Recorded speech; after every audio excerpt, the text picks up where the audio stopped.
आप में से कितने लोग हैं जो बहुत एक्साइटेड हैं आज के सेशन को लेकर के? तो अब मैं जैसे ही आपको नाम बताऊंगा उनका, जो हमारे आज के गेस्ट हैं, तो आपका जो एक्साइटमेंट लेवल है वो और बढ़ जाएगा। ये बताने से पहले कि गेस्ट कौन है, मैं आपको थोड़ा सा बताता हूं YouTube के बारे में। YouTube में क्या है कि पूरे वर्ल्ड की अगर बात करी जाए तो करोड़ों चैनल्स हैं जो अलग अलग जॉनर्स में है, अलग अलग कैटेगरीज में है। उसमें से दो बड़ी कैटेगरीज है, मोटिवेशन और एजुकेशन। पूरे वर्ल्ड में जो वर्ल्ड का नंबर 1 मोटिवेशन चैनल है वो मेरा है, और जो वर्ल्ड का नंबर 1 एजुकेशन चैनल है किसी इंडिपेंडेंट क्रिएटर का, वो उनका है, जो कि हमारे गेस्ट हैं। उनके 17 मिलियन से ज्यादा सब्सक्राइबर्स हैं। Please give an energetic and warm welcome to the one and only Khan sir.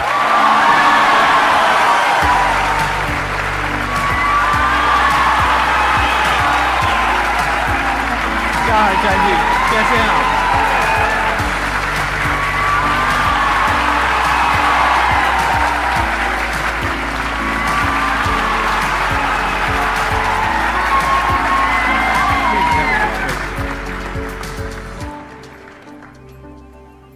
इससे पहले कि ऑडियंस आपसे कुछ पूछे या इंटरेक्ट करे, मेरे माइंड में एक क्वेश्चन है आपके लिए जी। जो बच्चे हैं वो आपके इतने दीवाने क्यों हैं, इतने पागल क्यों हैं आपके पीछे? मतलब मेरे कमेंट सेक्शन में भरा पड़ा था, खान सर कब आएंगे, खान सर कब आएंगे। मतलब ऐसा क्या जादू कर दिया आपने बच्चों के ऊपर? ये सवाल हम आपसे भी पूछते हैं, हमारे पे भी इतना कमेंट आया, इतना मेरे तो ऑफिस में लोग चले आए कि सर कब जा रहे हैं। अच्छा। क्योंकि हम लोग का तो एग्जैक्ट है वही पढ़ाना है। हाँ। तो देखिए, हम लोग का मेन है कि बच्चों को जो जरूरत रहती है कि अगर लड़का पढ़ने आया रहा ना, उसके मन में कोई डाउट ना रह जाए। हम उसको कहते हैं कि हम तुम्हें पढ़ा रहे हैं, दम है तो भूल के दिखाओ, याद करके नहीं।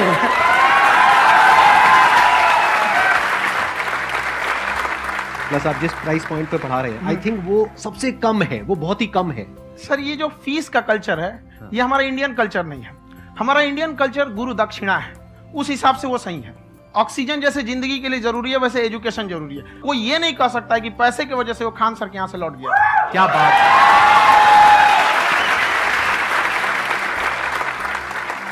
मैंने देखा कि आपका ये जो चैनल है कि ये पिछले 3 साल के अंदर अंदर ही ग्रो किया है। हमको जब चैनल शुरू हुआ तो एक दिन में हम 4-5 वीडियो बनाए। एक हमको कुछ आता, आज भी नहीं आता इतना, तो हम देख के कैमरा उमरा तो हम कंफ्यूज हो गए, बाप रे। तो हम एक ही दिन में वीडियो शूट किया, पढ़ाने वाला टॉपिक था हमको। उसके बाद कभी वीडियो नहीं, 6-7 वीडियो एक ही बार शूट कर लिए। और एक जो थे जिनका कैमरा वगैरह था, मेरे पास कैमरे भी नहीं थे उस टाइम, और कैमरा 35,000 का था। तो 6 महीना इसी में लग गया, जो 35,000 इसी में फंस जाएगा। तो उनके कैमरे से शूट किए, उन्होंने कोई चार्ज लिया। उसके बाद हम छोड़ ही दिए। लॉकडाउन लगा, तब हम कहें आप कैसे पढ़ाएंगे? वो तो 1 दिन 2 दिन करते करते अचानक लंबा हो गया।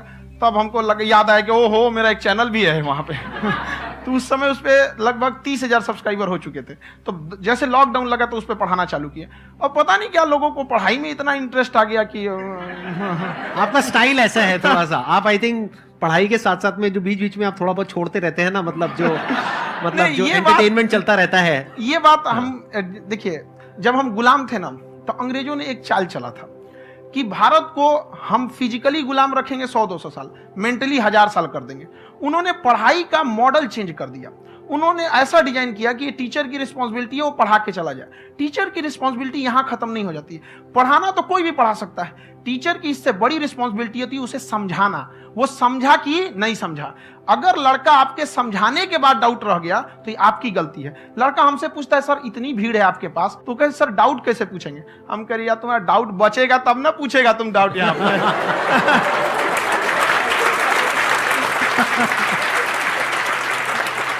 कॉन्फिडेंस नेक्स्ट लेवल है खान सर का, मानना पड़ेगा। और शायद यही वजह है इनकी जो ग्रोथ है उसका।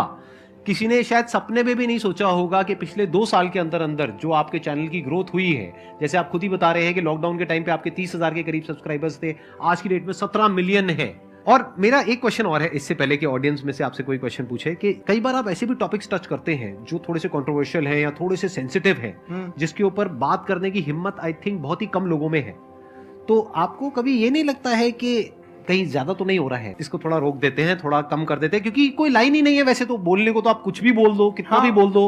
हुई है कंट्रोवर्सी बहुत बार। एक्चुअली बचपन से हमको फौज में जाना था, और फौज वालों के लिए ये सब मायने नहीं रखता। उसको करना है मतलब करना है, तुम सामने कुछ भी रहो, डजंट मैटर।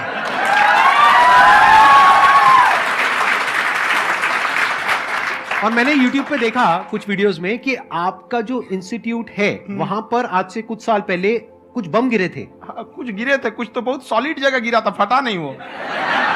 मतलब आपके आसपास? हाँ, बम को भी पता है कि टीचर की इज्जत किया जाता है। क्या बात है, क्या बात है। मैं समझ पा रहा हूं कि ये आपके अंदर जो एटीट्यूड है ये कहां से आ रहा है, क्योंकि आप बचपन से ही फौज में जाना चाहते थे, तो आप जंग के मैदान में ही खड़े हैं एक तरीके से। बस फर्क ये है कि आपके हाथ में कलम है, हथियार ना हो करके। हथियार से एक आदमी की जान जा सकती है, हाँ। कलम से बहुत ताकत होता है। शिक्षा एक ऐसा हथियार है ना, हर कुरीतियों से लड़ सकता है, हर तरह की समस्याओं से। और ये एक ऐसा हथियार है, मेटल डिटेक्टर में भी नहीं पकड़ाता है।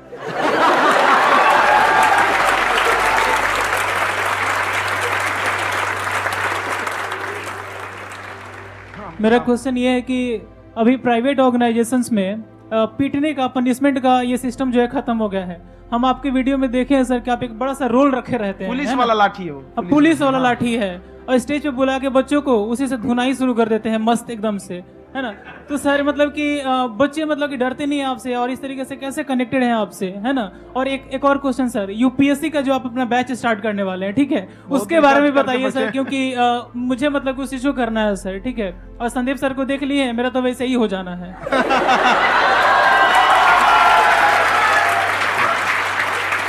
क्या हो जाना है? मेरा पूरा कंप्लीट करो। I'll be an IAS officer next year because I have seen you, sir. My day is like complete, sir. All the best. Thank you so much, sir. Thank you. पूरा बोला करो। Thank you. देखिए, लड़कों को जहां तक पीटने की बात है, जब पढ़ाने की बात आएगी तो उसको हम पूरे बेहतरीन ढंग से पढ़ाएंगे। लेकिन जब सजा देने की बात आएगी ना, तो वो भी बेहतरीन ढंग से होगा। ऐसा थोड़ी होगा कि बस एक ही चीज बेहतरीन ढंग से होगा। और डर का होना बहुत जरूरी है। ये डर भी अपने आप में एक मोटिवेशन है, क्योंकि जब आपके अंदर एक थोड़ा सा डर रहे ना, तो डर के भागिए मत। एक ऐसा डर जिसको आप लगे कि नहीं नहीं थोड़ा सा और करने की जरूरत है, फिर तो ये हम इसको क्रॉस कर जाएंगे आप। तो लड़कों के अंदर ये डर बनाना भी जरूरी रहता है।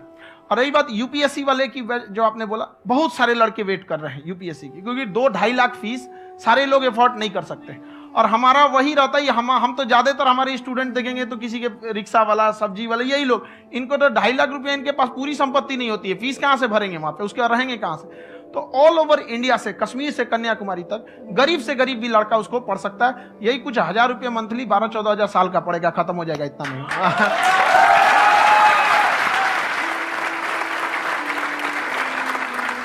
ये जो डंडे वाली बात इन्होंने कही, ये सच है? मतलब आप सच में एक डंडा रखते हो? पुलिस का ही है वो। और मारते हो? हाँ, कि मतलब अगर कोई लड़की छेड़ता है या ऐसा कोई भी उल्टा पुल्टा काम पढ़ाई करता लिखाई है, कुछ भी गलती करेंगे तो पिटाएंगे वो। यहाँ पे कैमरे पे ऑन कैमरा जैसा भी रहे, कुछ भी पिटाना तो उनको फिक्स है। एक तो कोई मतलब विधायक जी थे, उनके लड़का को पीट दिए, तो चला दल बल लेके अपना वहां पे। उसने घर पे नहीं बताया था कि सर ने पीटा है, बस बोल दिया कोचिंग में पीटा है। बाद में पता चला हम पीटे हैं, तो उसके पिताजी मेरे सामने और पीटे।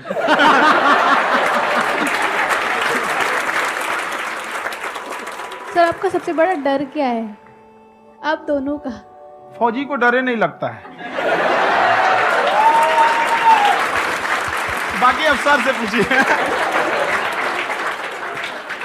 आज के सेशन से पहले कोई डर नहीं था, लेकिन अब मुझे इनकी डंडे वाली कहानियां सुन करके डर लग रहा है कि कहीं मैंने गलती से कुछ बोल दिया और इन्होंने कहीं पीछे कुछ रखा हुआ है, और यही आ करके अगर इन्होंने मेरी पिटाई कर दी तो बहुत बुरा हो जाएगा। तो इसलिए हमको थोड़ा डर लग रहा है।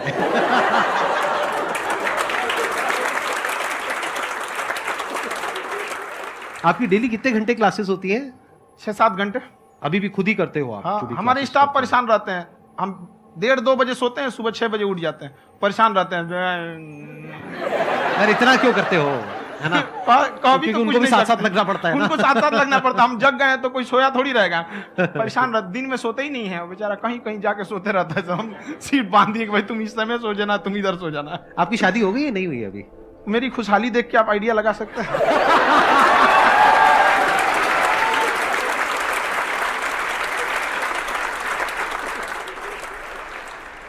First of all I would like to say sir thank you so much to you and to your team कि आपने मुझे यहाँ आने का मौका दिया।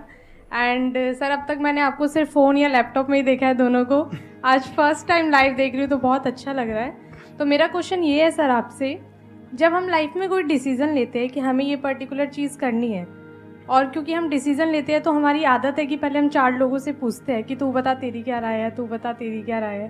तो उनमें से अगर कोई हमें कह देता है कि ये बेकार डिसीज़न है मत कर, तो हमारा माइंड कहीं ना कहीं डाइवर्ट होने लगता है और उसकी वजह से हम अपना डिसीज़न चेंज कर देते हैं। तो मेरा क्वेश्चन ये है कि कैसे हम अपने डिसीज़न पे स्टिक रहे, कैसे हम जो दूसरे के ओपिनियन है उनको अफेक्ट ना होने दें अपने ऊपर। दूसरे से सलाह लेने से पहले एक बार खुद उस पर रिसर्च कर लेना चाहिए, ताकि आप सामने वाला क्या सलाह दे रहा है आपको समझ में आना चाहिए। यहाँ पर ऐसा नहीं है कि कई बार ऐसे होते हैं कि दूसरे वाले को एक्सपीरियंस होता है, तो अगर आपको पहले से आइडिया है, उसके बारे में आप बेहतरीन ढंग से रिसर्च किए हैं कि क्या इसमें प्लस पॉइंट है, क्या निगेटिव है, उसके बाद आप किसी से सलाह लेने जाइए। ये नहीं कि मन में आया सीधा बता, गड़बड़ा जाएगा। तो वहाँ पे पहले आपको R&D करना पड़ता है, समझ में आया कि नहीं। और जिंदगी हो या गाड़ी, जीतेगा वही जो टाइम पे गियर चेंज कर रहा है। तो डिसीजन चेंज करना बहुत ज्यादा गलत नहीं है। इन्होंने बहुत अच्छी बात कही है और मैं इसी बात में थोड़ा सा और ऐड ऑन करूंगा कि ये जो आपने कहा ना कि अपने डिसीजन पे स्टिक कैसे रहें, ये कोई अच्छी क्वालिटी नहीं है, क्योंकि टाइम टू टाइम आपको अपने डिसीजंस को चेंज करना होता है। जैसे आपने 4 लोगों से डिस्कस किया, कोई इंसान कुछ पॉजिटिव बोल रहा है, कोई नेगेटिव बोल रहा है, उससे फर्क नहीं पड़ना चाहिए। डिपेंड ये करता है कि वो जो बोल रहा है उसका बेसिस क्या है। क्या वो किसी नॉलेज या एक्सपीरियंस के बेस पे बोल रहा है या ऐसे ही कुछ भी बोल रहा है। ऐसे ही बोल रहा है तो फिर उसकी बात पे ध्यान क्यों दे रहे हो। अगर किसी नॉलेज या एक्सपीरियंस के बेस पे बोल रहा है, फिर चाहे वो पॉजिटिव बोल रहा है चाहे नेगेटिव बोल रहा है, दोनों ही मायने रखता है। उसके बाद में रिसर्च करनी है और फिर रिसर्च करने के बाद में फाइनल डिसीजन अपना खुद का होना चाहिए। अब वो डिसीजन उससे अलग भी हो सकता है जो आपने पहले लिया था, और वो सेम भी हो सकता है। सर मेरा क्वेश्चन दोनों से है आपसे, how to deal procrastination and laziness. हमारा ब्रेन है ना, ये बहुत आलसी टाइप का, इसको आराम खोजना पसंद है। अब थोड़ा सा भी अब इसको आराम की ओर लेके चलेगा ना तो फिर उधर ही रहेगा। आप सोचेंगे 10 मिनट आराम कर लेते हैं ना, तो 10 मिनट 2 घंटा बना देगा। उसको टॉर्चर कीजिए, चल 10 मिनट बाद में। उसको आप उस पर हावी मत, वो कह रहा है कि हमको आराम चाहिए, आपको यहाँ आराम मिलेगा, पहले काम फिर मिलेगा आराम। तो आप उसके हिसाब से मत चल। आपका मन कर रहा है थोड़ा सा देख लेते हैं, कोई नोटिफिकेशन आया, आप कोई काम कर रहे हैं, क्यों पहले काम कर लीजिए, बाद में देखिएगा ना नोटिफिकेशन। आप हावी मत होने दीजिए यहाँ पे। अगर आप 5 मिनट भी थोड़ा सा लूज पड़े ना, थोड़ा सा कमर सीधा कर लेते हैं, 2 घंटा बर्बाद कर दिया आपको। हावी मत होने दीजिएगा उसको अपने ऊपर। प्रोक्रेस्टिनेशन को तोड़ने का एक ही तरीका है, सबसे छोटे लेवल पे ले जा करके उस गोल को तोड़ दो।